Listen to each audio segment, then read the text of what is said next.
What's up, y'all? Welcome back to Pillow Talk. My name is Shane Wilson, and as always, I am your host. Here with me today, I know every week I say I have a very special guest, but this one is true. I have a very special guest, my man Lex Aguirre. Aguirre, did I say it right?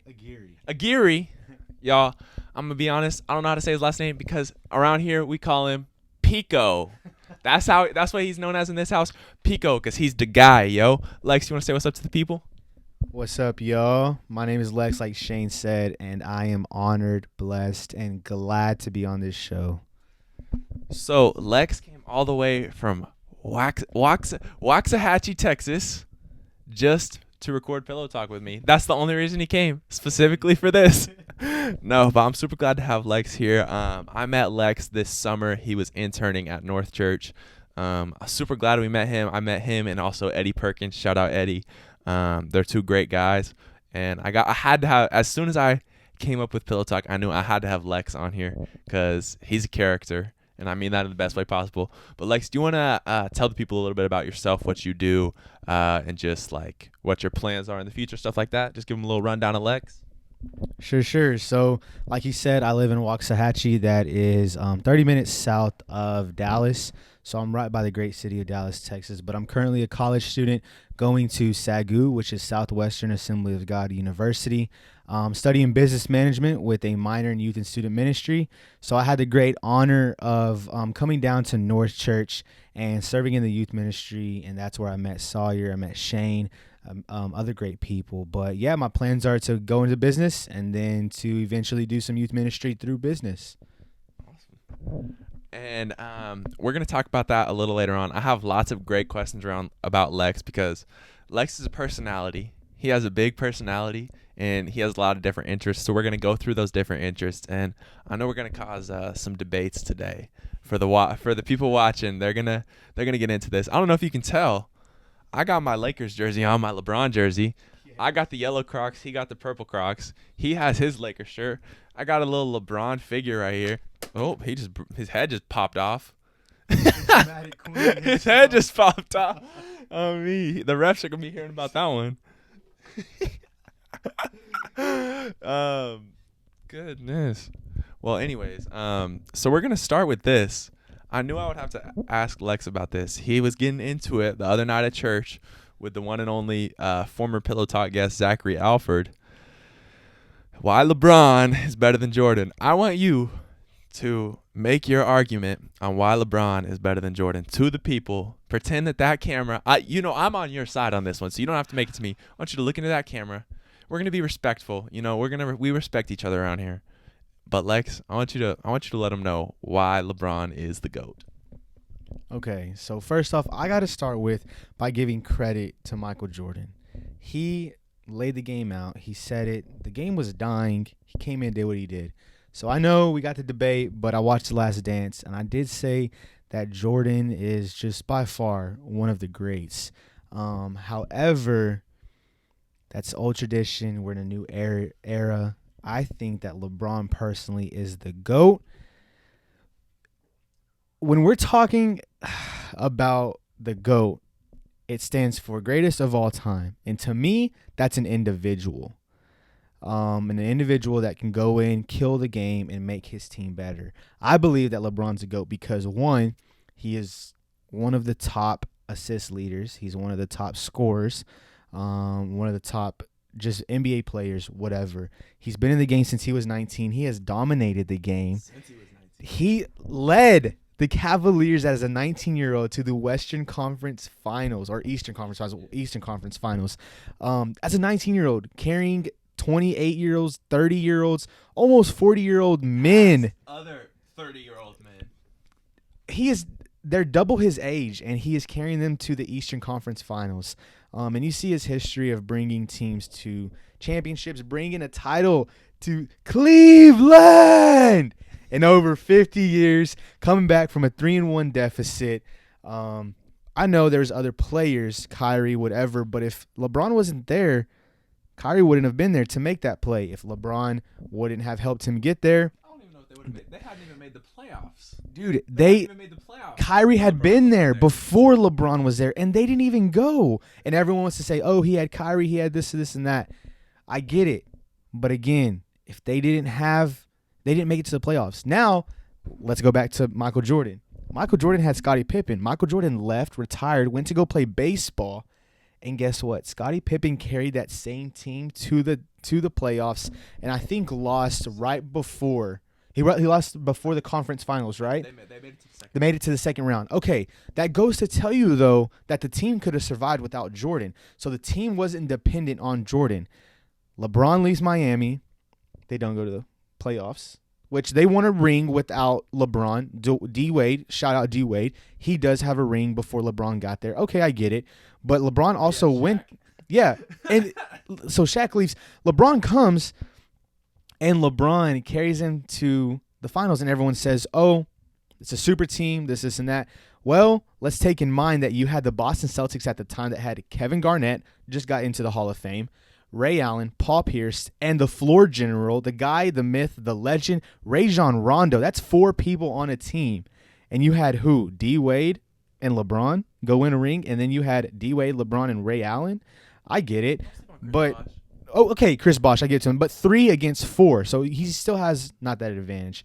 To me, though, I say all those stories to let you know that every place that LeBron has stepped in, he's helped his team get to where they were. They weren't there before, and they didn't go there after. So to me, he's the greatest player of all time. He is dominant.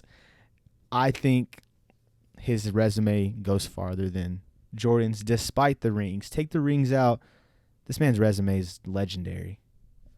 I think he has Jordan beaten every single category other than rings. I know Jordan has the defensive player of the year, which LeBron should have had when he was on the Heat, but they gave it to Marc Gasol when Marc Gasol didn't even make the all defensive first team that year, which doesn't make sense. You'll also notice we're using one mic. Shout out to last week's episode, Pastor Sampson. He gifted me with 2 mics, but my audio was bugging out a little bit, so we're only using one mic today, but I will have the 2 mics hopefully next week.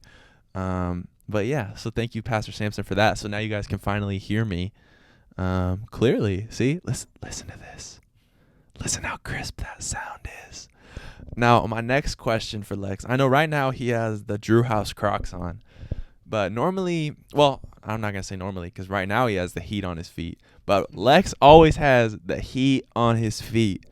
So I want you to tell me, what's your favorite sneaker in your collection? To give you a rundown, I think I got 2 Yeezys. I got the all whites, and I got the Oreos. Then I got 3 pairs of Jordan 11s. I got the Legendary Blues, I think. They're all white with the North Carolina blue Jordan.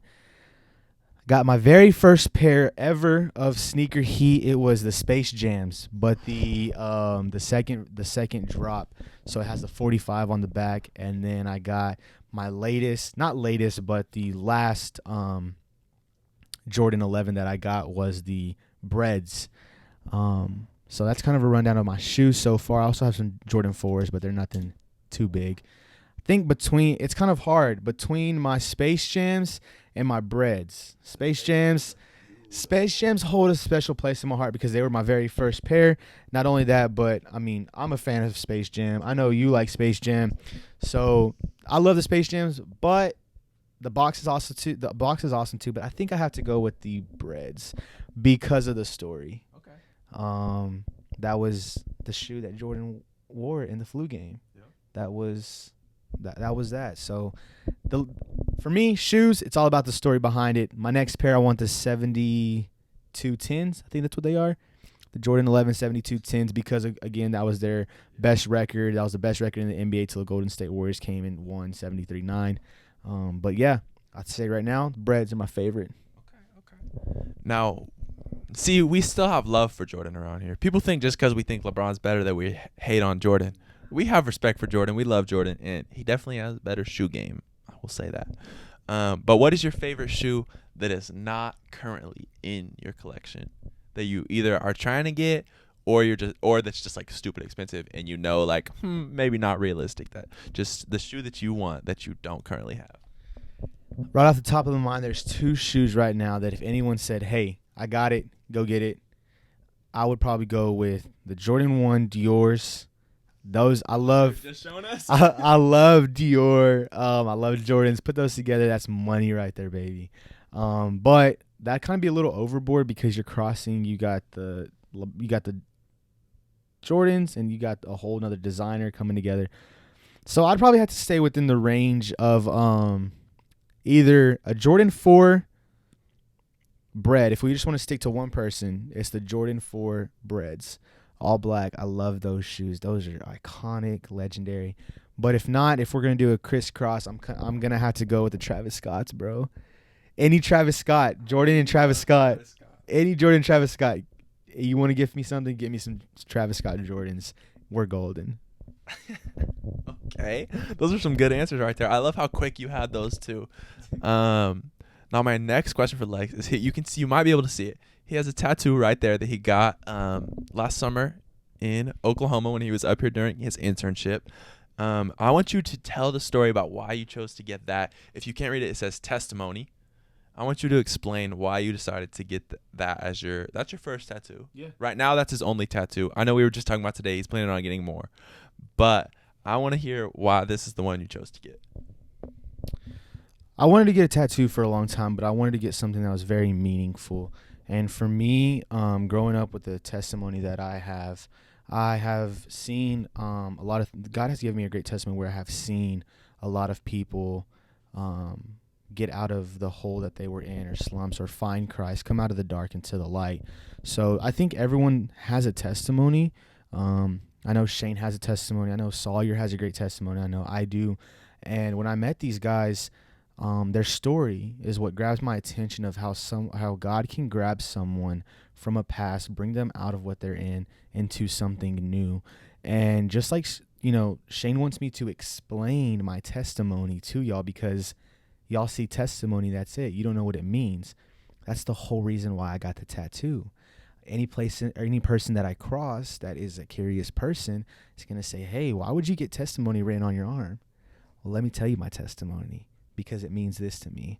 So it's a way to catch people's attention. I want them to ask me questions. Ask me my testimony because I believe that each of us have a testimony that we could share with a person that they could relate, that they can even if it's just part of that testimony that they can relate to and see how to overcome, how to be better, how to go forward. I think there's power in everyone's testimony. Give us a little rundown of your testimony? I got a long one. We'll make it short. Grew up Catholic till 5th grade. Just went to church, served at church because I like to be a servant and I wanted more. I got invited to a Pentecostal church. I said, no, I'm Catholic. I'm Hispanic. That's our culture. That's our blood. No. My mom, she went to AG. It changed her life. She kept inviting me. I said no. One day for Mother's Day, she said, hey, would you just come with me? And I said, sure.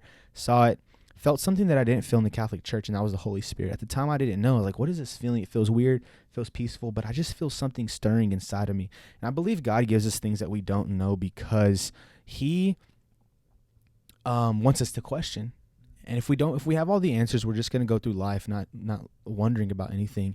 But I had a question, and because I had that question, I went out and sought the answer. When I sought the answer, I wrestled with God, and I got to know him on a more personal level. If I knew everything about Shane, why would I want to talk to this guy? Well, if I met him and I knew everything about him for the first time I saw him, I'm not going to want to talk to him. But I don't know him. So I want to talk to him. I want to get to know him. I want to ask questions, draw questions, give me answers. I believe God is the same. He wants us to get to know him, so he gives us these questions so we can seek out and get to know him on a personal level. So with that, I said, you know what? I'm going to AG Church.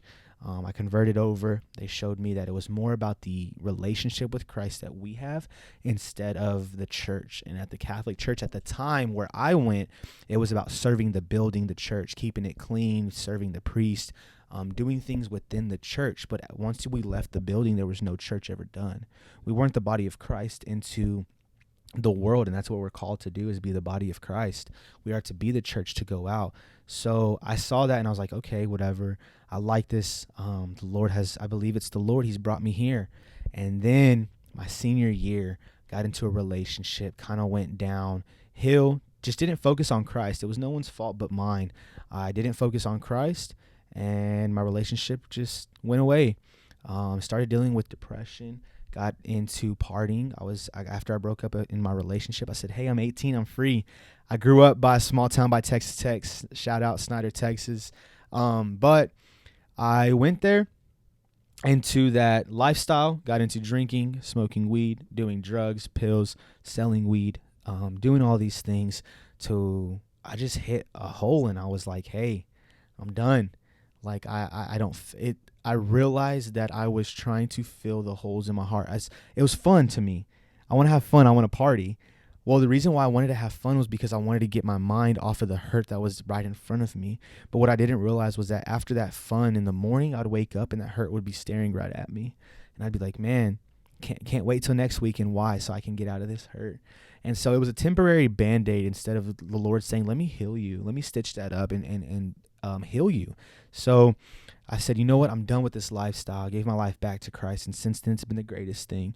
And I don't say that just to say that, but if you know me, or if you even want to get to know me, I can tell you multiple stories of when I went to college. The Lord called me to SAGU. He called me to business, to do ministry outside of the church, to go be the church, because I got to see things that most people don't get to see of how the church isn't taken out into the world. So I said, you know what? I'm going to do that. And the Lord has blessed me. He's blessed it. But there's a lot of smaller things, smaller details that go into that are really personal, and I think some people can relate to. But I believe that God has that for certain people. And when he allows me to share that with them, I will. But I think, again, it goes right back to testimony. Ask me my testimony. We'll get to know each other. I'll talk to you, and I believe the Lord has something for you through me, and that's all I'm here to be, is a vessel. So there's my testimony. Thank you for sharing that. That's hearing someone's testimony. That's one of the most powerful things. Like you said, Lex is a good friend of mine, and even hearing it again, it's just amazing. And even if it's someone, like he said, you've never met, hearing it is amazing. Just testimony, your story, it does matter, and it is different, and it can affect someone. It can reach someone. So thank you for that. My next question, you said you attend Southwest Assembly of God University, SAGU, right? SAGU. Yeah. SAGU. See, guys, my pronunciation is just not there. SAGU. My last week's guest, Pastor Sampson, also attended SAGU. Now I want to ask you, what is your favorite thing about SAGU? Whether that is, I know you mentioned how that has helped you grow your faith, or whether I'm going to let you answer whatever you think it is, your favorite thing about SAGU. Favorite thing about SAGU, like hands down, is the intentionality. It's a smaller college, so you get the one-on-one time with teachers that you can request, whereas if you go to OSU, OU, Texas Tech, all those places, you don't really get that because you're in such a big class. But, another thing that's, not another thing, kind of, I guess it ties into that, is the professors, man. Since we're a Christian university, it is required that we pray and go to chapel. And that's something, like, when I first went to SAGU, I sat in class, and every professor, every class I went to, they said, all right, y'all, prayer country of the day is whatever, we're going to pray for them, but do y'all have any prayer requests? And man, awesome. You get in there as a freshman and you're like, professor praying for me? Like, she's asking me if I got any prayer requests? What? And so it shows intentionality, but they do this from the first day to the last day of school.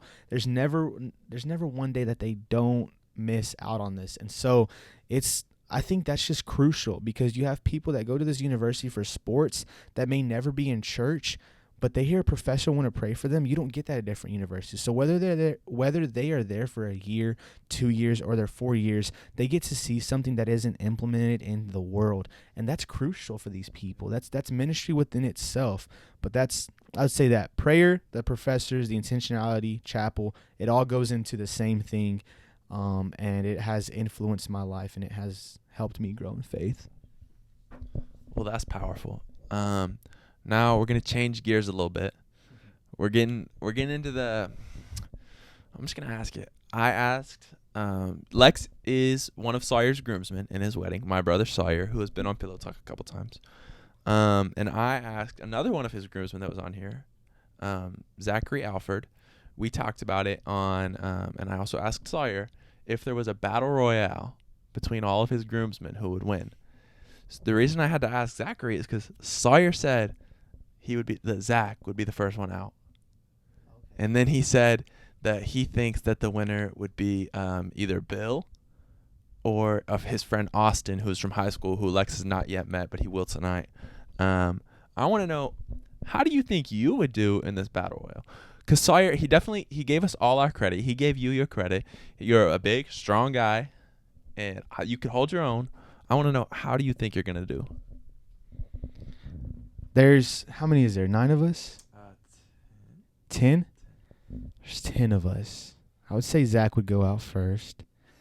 I'd say Fred or Jeremy might be next because they're not the type to really get down and dirty. I feel Fred like is kind of psycho though. Okay, so I could see that then. Fred could be in there. Fred's kind I don't. of psycho. It's also not fair because I don't know the other 2 guys. They're both big. I think let's just answer like this. I think I would last to the middle, or I'd probably say top 5.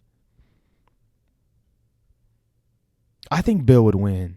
I had to say Bill. I don't know. Not knowing the other 2 guys, I would say it'd be Bill, Shane, me, and you could put Zach, Fred, and Jeremy. No, Fred. I throw Fred in there. I think Bill could do it because Bill, guys, if y'all don't know Bill's an awesome guy, but this dude is an athlete. This dude is a maniac. This dude lifts. This dude does push-ups at night for no reason. I walked into his room one time and I was like, "Hey, Bill, can I yada yada yada?" And I'm like, "Where's Bill?" And I look down. This man's just doing push-ups, just randomly at night. Like, it's not workout time. He already did his workout for the day. This man's just doing push-ups. So I'm like, "What the heck?" I see him play ball. This dude, when he plays basketball, this man is ramming through you. I don't know if he's ever played basketball, but he says, "Hey, I'll play." That man's going to ram right through you. He's big. He's strong. I know he can hold his own. So I think he'd be the top. I think I'd last about middle. I agree that Bill would definitely hold his own because, okay, Bill is one of the shorter ones. I think he's the second shortest after Christian Velez, who I think would personally be the first one out, is Christian Velez. I forgot. Him and Melman. Him and Melman Velez are in there like, too. "No, I'm done. No." Velez wouldn't even get in. Yeah. But I think because Bill is one of the shorter guys, but like you can tell that like he's pretty like thick, but like he's cut, dude. he's built. Yeah. He's built. So I definitely agree with that. And I appreciate your honesty and also your modesty and humility. Not saying like, "Oh yeah, I'm getting first place." Because Sawyer asked me, he was like, "Where do you think you would land?" I'm like, "I wouldn't win. I know I wouldn't win." So that's funny. Now I have another funnier don't read my question. Okay. I have another funnier question for you. Like we mentioned, I've mentioned it, he's mentioned it. Pico is from Texas. Yeah. Is everything truly bigger in Texas? I've traveled quite a bit. And the saying, everything is bigger and better in Texas. I haven't heard better before. Oh, really? That's like that's a thing, is everything's bigger and better in Texas. Everything is bigger in Texas. I would say food portions. I would say people. I would say, I don't know. It depends what you're talking about, really. When I think they say bigger, though, I'm thinking they're probably saying more like cities, towns, traveling wise, because we are the second largest state in the United States. So I think that's what they mean. But bigger and better. I think we're bigger and better. Oklahoma's good. Hey, I lived here for a summer. I loved it. I've been here multiple times. I've came back to see these guys. So I love Oklahoma, but I've been to places like California. It's a big state. Those people are trash. I'm sorry if you're from California. But, dude, I'm walking to a door and it closes right in front of me. And I'm like, what? I say thank you. No, you're welcome. No, thank you. I say, hey, good morning. Have a good day. Okay. I'm like, bro, in Texas, what makes everything bigger and better is the people. That's Southern hospitality. That's Southern hospitality. If you drive through the state border of Texas, it always says the friendliest state, because we will talk to you, we will greet you, we will help you, we will open a door for you, we will give you our love and compassion. Those are Texans. Now, don't think it's everyone, because everyone's different, but that's what you can find there. The other day I remembered, oh yeah, this man really is from Texas because he posted a picture on his Instagram. He had the cowboy hat on and the boots. I was like, this man's going straight cowboy right now. And I just thought that was hilarious. So, okay, another question I have for you. Going back into your faith, do you have a favorite Bible verse? If not, that's okay, because I don't know if I have one off the top of my head. And if you don't have a favorite Bible verse, would you like to share your favorite book of the Bible, your favorite Bible story, just your favorite anything from the Bible? That's all you. I don't think I have a favorite Bible verse. Can you get on the internet real quick? The way I do things is, or the way I kind of navigate through certain seasons and type in, let's see. The way I navigate through seasons, guys, is, well, I guess when I'm reading my Bible, is that the Lord will speak to me. Give me 1 second.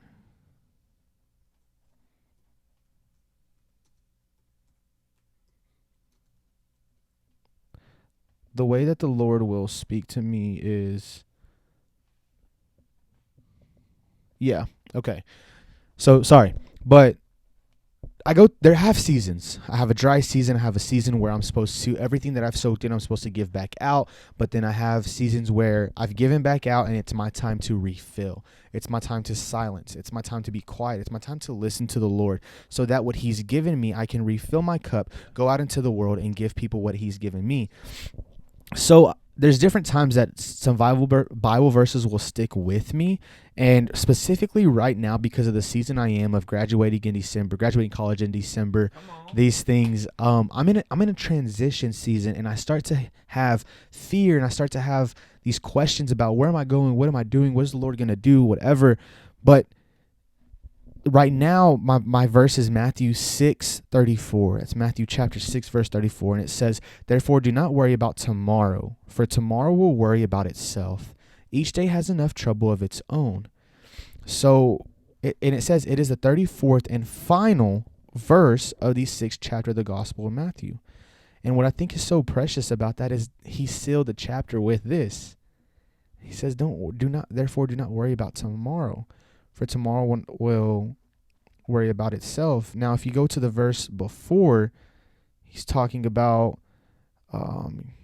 give me 1 second. Anyways, even if we don't talk about the verse before, but you get the point. Don't worry about tomorrow. For today has enough troubles of itself. And that's literally what has been keeping me, or keeping my mind contained, is there's times that my mind will run off. I'm worried about this. I'm worried about that. I don't know what's to come. Am I going to stay here? Am I going to live here? Am I going to do this? Am I going to do that? Whatever. And so the Lord is like, Lex, you're focusing on everything in front of you but me. And literally the verse before, verse 34, verse 33 says, "Seek the kingdom of God above all else and live righteously, and he will give you everything you need." If you listen to what I just said, I was seeking success. I was seeking plans. I was seeking, what do you have? And he's like, don't worry about tomorrow. Worry about today. Seek the kingdom of God above your finances, above your plans, above your transitions, above everything. Seek the kingdom and live righteously, and I will give you everything you need. And so that is the biggest thing. But that's, like I said, that's the season I'm in right now. And that's my Bible verse that I carry with me is, hey, don't worry about tomorrow, worry about today. I love that. Thank you for that. That was good. I'm about to have to write that verse down after that. That was so good. Now another thing he mentioned, he is going to be graduating in December, as he mentioned, with his degree in business management, The minor in youth and we're going to get into that minor in student and youth ministry. I want to know, why are you so passionate about specifically student and youth ministry? Not just ministry, but why specifically student and youth ministry? That's a great question. I can't wait to answer it. I think for me, my life was so changed in middle school. I mentioned earlier I was a Catholic. that led up to my 5th grade year, 6th grade year. I transitioned into Pentecostal, and through that transition, I had so many questions about myself, questions about me, identity questions, insecurities, faith questions. All these things were going through my mind. And I know middle schoolers, high schoolers, they always have questions. And so for me, when I started finding answers, that specific time was crucial for me. I came out of the dark into the light, for one. I had a new understanding of faith. I ran into people that just would pray with me and do things. It was crucial for me. And I saw others that didn't get this. I saw friends that I still know today that lived a certain way, and they're still living that bad way. I had friends smoking weed in bathrooms in junior high, partying in high school, and they're still doing that today, living on old memories. But I mean, that time is crucial. So because I saw that for me, I know there's, thousands and millions of youth out there that have questions and they don't have answers.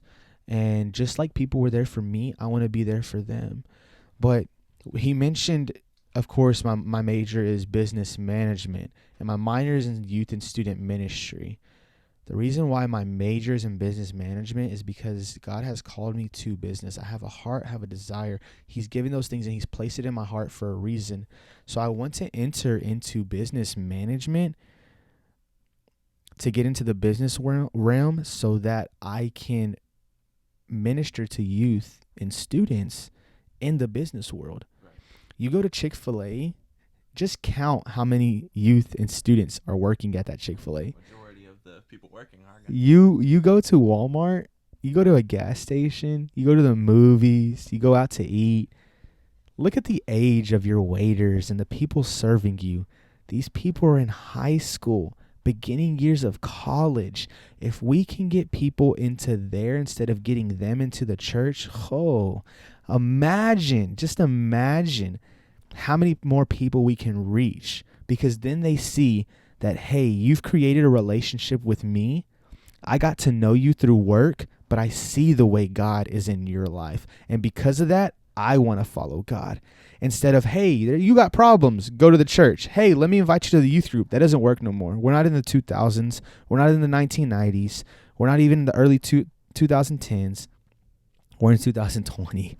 We need something new. That old plan doesn't work anymore. So let's go out. Let's go get. There's so many students right in front of you. You see these people every day. They may never step into a church, but you see them every day. You see them at wherever you are. Reach them. Those are our youth. They will one day be our grown-ups running this world.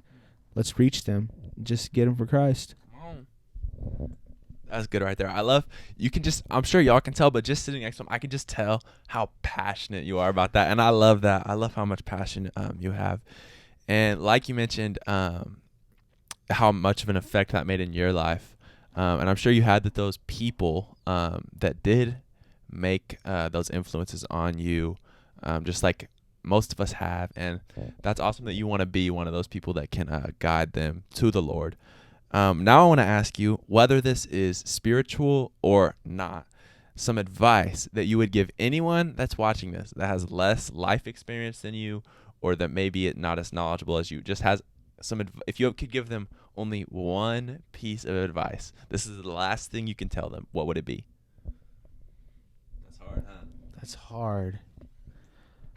If I could give you like a sentence before I said goodbye to you forever, not saying you're dying, but I just never see you again, I would say go out and explore.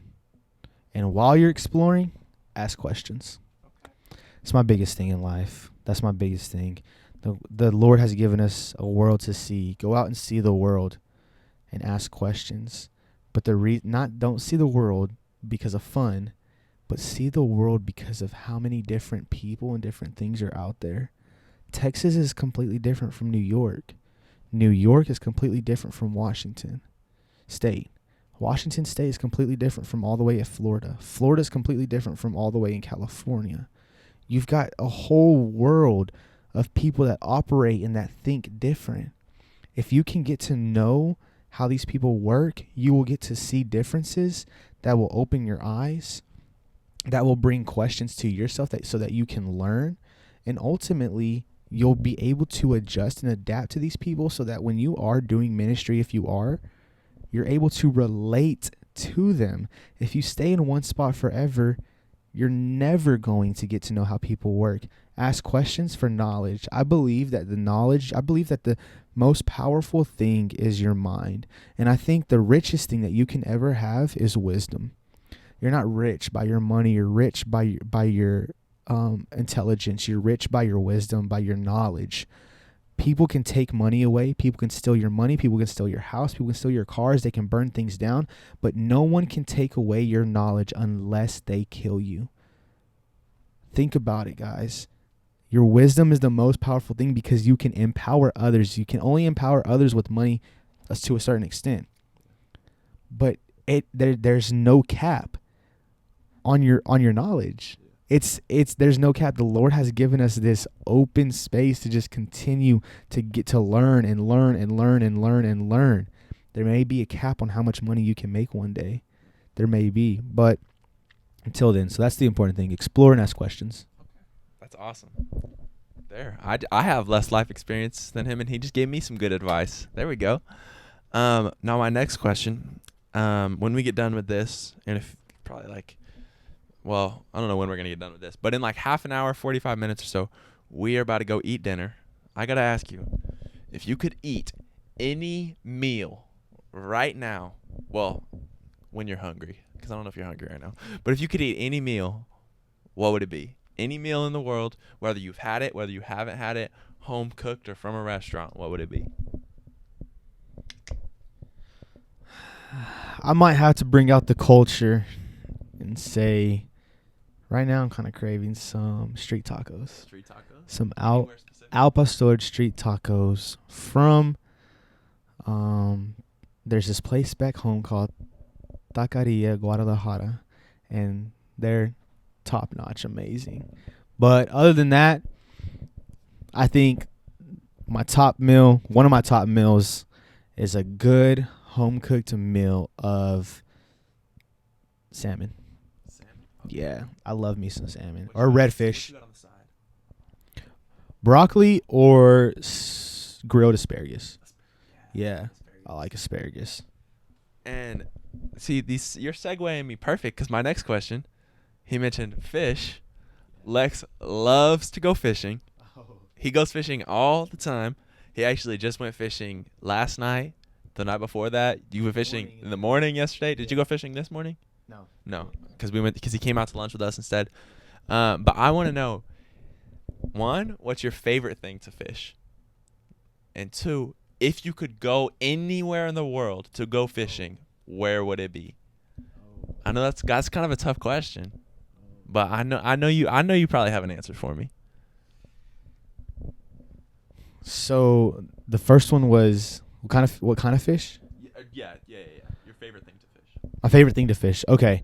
So my favorite thing to fish would probably right now is like catfishing or stuff like that. But I like to bass fish while I'm catfishing. So if you're a fisherman, you know what I'm talking about. If you're not, when you catfish, you have to have a pole in the water and let the bait sit there and let the fish will come eat it. And when they bite it, you reel them in. Bass fishing is when you throw a pole in the water or throw some fake bait out there and just reel it in and let it look like a live fish, and the bass will come up and eat it. So you throw it in, reel it in, throw it in, reel it in, throw it in, reel it in. Catfish, you throw it in, leave it there. So me being ADD and having to always do something, I throw my catfishing pole out there, let it sit, and in the meantime, instead of sitting down and being bored, I'm throwing a little bass pole, hoping to catch a little bass on that thing. But that's that. Also, guys, I've only been fishing for like a year and a half. Hasn't been long, so I'm not too educated, but I enjoy it because it's just relaxing. It's peaceful. It's like people like to go golf. But if I could go anywhere to fish, I think it would be any deep sea fishing. Just take me out to the ocean, and I want those rods that are like 50 pounds where we can catch a shark. Dude, I'm trying to catch a giant grouper, a shark, some redfish, a marlin. I watch videos all the time of people that go out and deep sea fish, and I'm like, dude, I want to catch anything. anything out there. Tuna, whatever. So just any deep sea. And I don't care what coast. I don't care if we go to the east or the west coast. Let's just go catch some good fish. I think also what I like about fishing is there's adrenaline rush. You get when you're reeling it in, it's that adrenaline rush. Yeah. Yep. So anywhere we go fishing, if you can give me adrenaline rush, we're golden. Okay. That was good. All right. So I'm gonna save that question for last. So I only have 2 more questions for you. Next one, you mentioned you like asparagus and broccoli, or at least you like them with salmon. What's the worst vegetable? This is gonna be a hot take. What is the worst vegetable? If it's on your plate, you're not even touching it. What would it be? I don't think I have one vegetable that I like specifically just hate, but I think if there's vegetables and someone puts this on my plate, I'm like, I don't care, I'm not eating it, and that's black-eyed peas. Okay. I'm not doing it. Okay. I don't know why. I've tried it. I don't like it. I don't want it. Don't bring it around me. I think there's another one that I had in mind and I forgot. But yeah, Black Eyed Peas right now is probably the one. How do you feel about the band, the Black Eyed Peas? Oh, I like the Black Eyed Peas. I was like, wait, what? I like the Black Eyed Peas band. Okay. So this is my last question for Lex, unless I come up with something else. The first question I asked LeBron versus Jordan. We're gonna end with an NBA question. Who is your favorite all-time NBA player? That's tough. Favorite all time.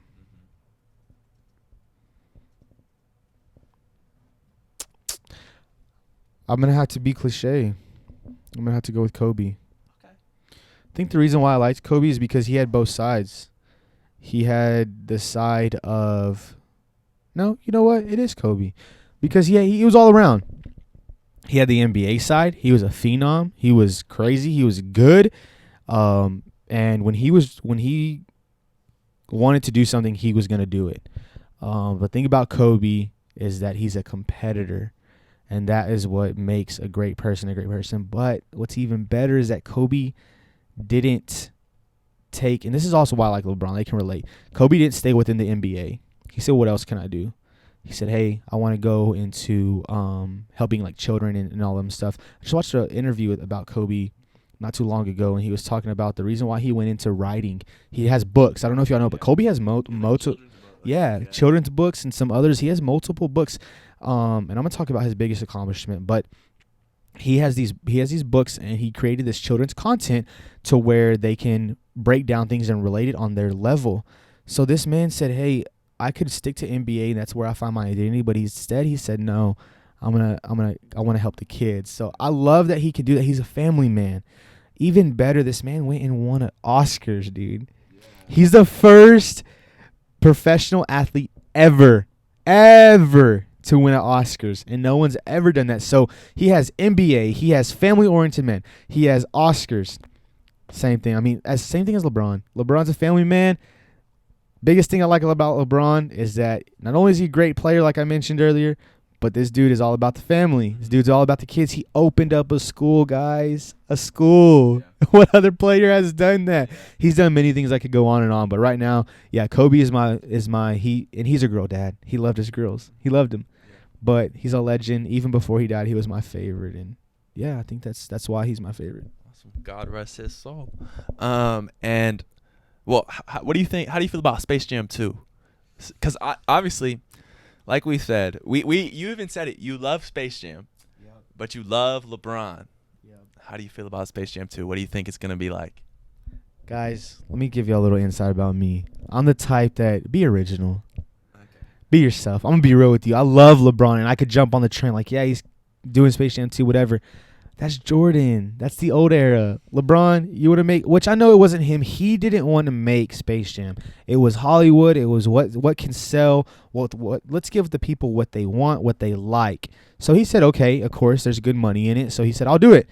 But if it was his choice, I believe him being the guy he is, he would go off and say, hey, I don't want to make Space Jam 2. Let me just make my own movie. Kind of like KD did. KD has, I don't know if you've seen it, but KD. Yeah, Thunderstruck. Yeah. Okay, so see, Nah, that movie, I'm gonna be honest with you, that movie was trash. Balls. That movie's Not trash. a good version of like Mike. No, yeah, it was trash. But you get the point. Go off and make your own video. Be original. So even though like LeBron, I'm excited for it. I can't wait to see it. I saw the previews and I was like, holy cow. I can't wait to watch this movie because it's the new age stuff. It's the even Bugs Bunny looks completely different. So yeah, it's gonna be good. But like I said, go do your own thing, man. I think it'll be a fun movie, but I don't think it's gonna even compare to the original Space Jam. That movie is a masterpiece. They shouldn't be touched. I got one question. Go for it. I got one question for Shane before we end this thing. So as you know, I'm into, or y'all might not know, but I'm into shoes. Sawyer is. A lot of people around us. But guys, we got heat, but this man right here always has the heat. And what I like about Shane is that this dude is one of a kind. He doesn't care what people thinks about him. He does what he does, and he rocks it well. There's some people that are like, I don't care what people think. They rock something like, dude, I know you don't care what I think, but come on. Like, that don't look good. Nah, Shane always making stuff look good. As we all know, this man loves Crocs. So my question for Shane is, it's coupled, but it all ties into Crocs. One, why Crocs? Okay. Specifically Crocs, because I like Jordans, Nike, blah, blah, blah, blah, blah. Why Crocs? And two, your favorite pair of Crocs. Three. That I have or that I don't have. That's what I was about to say. Okay, so one, why specifically Crocs, that brand? Two, what's your favorite Crocs that you own? And then three, if you could have any pair of Crocs ever, which ones are you getting? Okay. So why Crocs? Honestly, Pastor Clint asks me this every day. He hates my Crocs. I gotta be honest. I have no clue. They're comfortable, and like I really can do anything in them. Like you're not gonna catch me playing basketball in them, but I definitely could. Throw these things in sports mode. I have. And I don't know. It's just like they're fun. Because, like, look at all those different colors right there. Like, they're just fun shoes. They're not crazy expensive. I know some of them are a little pricier, the exclusive ones. But, like, even compared to a lot of sneakers, they're not that expensive. And they're just fun to have. And, like you said, not a lot of people have them. Yeah. I think it's cool. And now I'm just too far in, you know? Everybody's like, oh, there's Shane. He's the Croc guy. So what if I just stopped wearing Crocs? How crazy would that be? That would be crazy. Yeah. My favorite pair in my collection, I'm just going to grab them, is my Lightning McQueen pair. They're a little dirty right now because I just wore them the other day and it was raining. But there you go, the Lightning McQueens. I got these on the first release, not the re-release. I'm an OG. You know how I roll. What's the difference? Tell me the difference. The only difference? I don't think there is a difference, if I'm being completely honest. Yeah, those ones light up. But mine light up and the new ones light up. Mine don't light up every time now because I've had them for like 2 or 3 years now. I got them like when they first came out. So I don't think they light up anymore. So the difference is the newer ones light up because they're not old and worn out.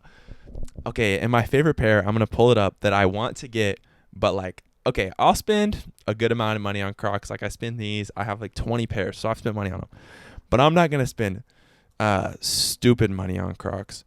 Let me find this pair that I would have to spend stupid money on. I'm going to show Lex, and then I'll show y'all.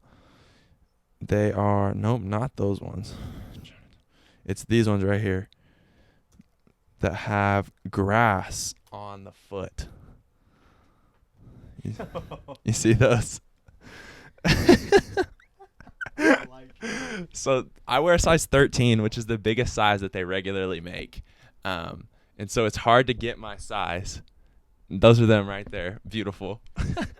And so those are the ones that I would want, but they are a little out of budget for me right now. Maybe one day, maybe when Pillow Talk is on TV, I can get my pair of Chinatown Market Crocs. Yeah, come on now. No, my last thing, is there anything that you want to shout out? Anybody you want to shout out? Anything you want to say before we end the episode?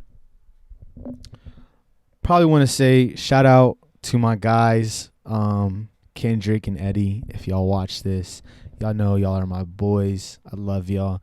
But I specifically want to shout out Eddie because Eddie's a great man of God. If you know him, Eddie is very obedient to the Lord's voice.